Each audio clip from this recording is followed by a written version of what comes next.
Hello দর্শক, আসসালামু আলাইকুম। আমি রাসেল আপনাদের সামনে একটা বিষয় নিয়ে কথা বলবো। তো চলুন সেই বিষয়টি নিয়ে কথা বলার আগে ওই ভিডিওটা আমরা একটু দেখি।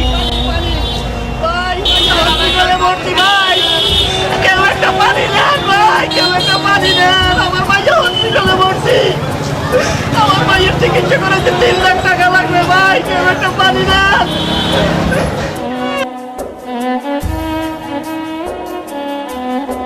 তো ভিডিওটা কিন্তু আপনারা দেখলেন, আসলে একটা পিতা তার সন্তান কিন্তু হসপিটালে অসুস্থ, যার কারণে সে কিন্তু পাগলের মতো হয়ে রাস্তায় পানি বিক্রি করার চেষ্টা করতেছে, কিন্তু একটা মানুষও এই অসহায় মানুষটার পাশে এসে দাঁড়াচ্ছে না।